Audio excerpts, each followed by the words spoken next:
Where is Shirley Villanueva Rivera? Several times a year, these activists and her mother, Norma, gather in front of Lima's Supreme Court of Justice. They're calling for more action to find Shirley, a 24-year-old student who disappeared in 2017 after an evening with friends. We demand that the Lima courts reopen Shirley's case and that justice be done. We will fight to the bitter end.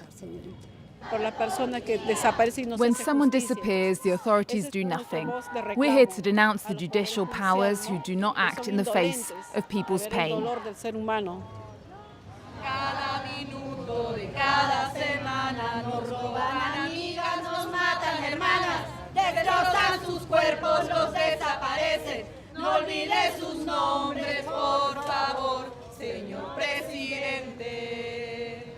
In Peru, 60% of the disappeared are women, and half of them are minors.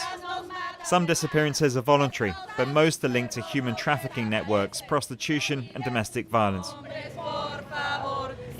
Patricia Acosta has no idea what might have happened to her daughter, who disappeared at the age of 23 with her 2 children.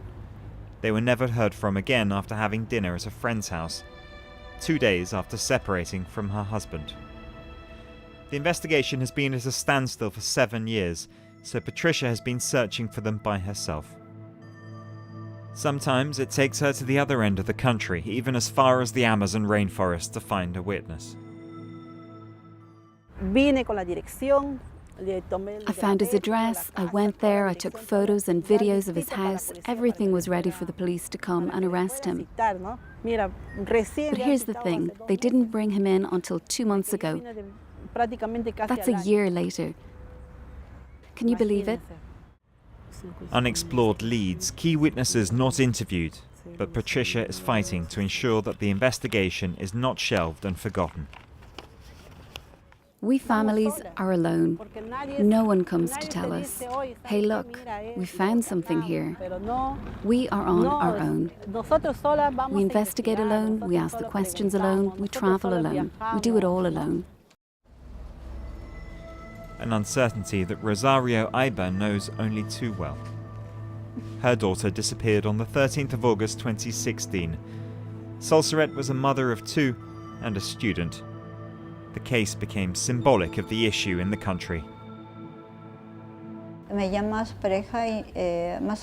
Her partner called me around 9:15 to tell me that Sol had left. I said, what do you mean she's gone? Where is she gone?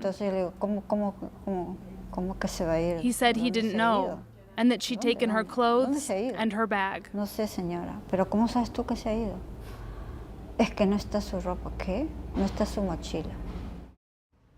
It was the start of an interminable wait for Rosario and her husband. A week passed before the police agreed to raise the alarm.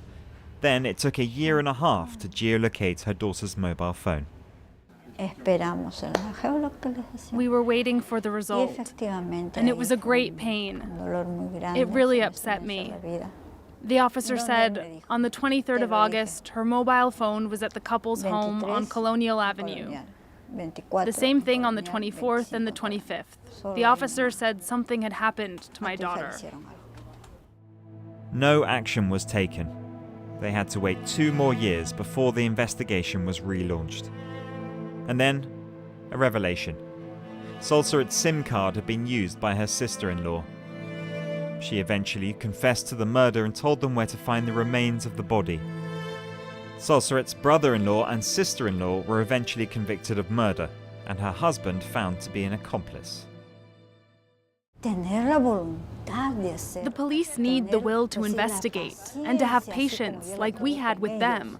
When they told me she left on her own or she's found another boyfriend, I said, whatever, just look for her. In 2019, legislation was passed in Peru imposing a protocol for the disappearance of vulnerable people, including requiring searches to be launched within a few hours and expanded police facilities. But NGOs like Amnesty International complain that the rules are not being sufficiently followed. We need to improve the search for missing women. And to improve that, we need a special unit with people who are entirely dedicated to this work. In other countries, they have succeeded.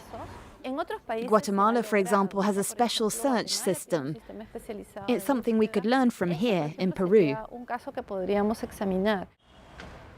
Another problem is that the National Register for Disappearances is too imprecise and not up to date.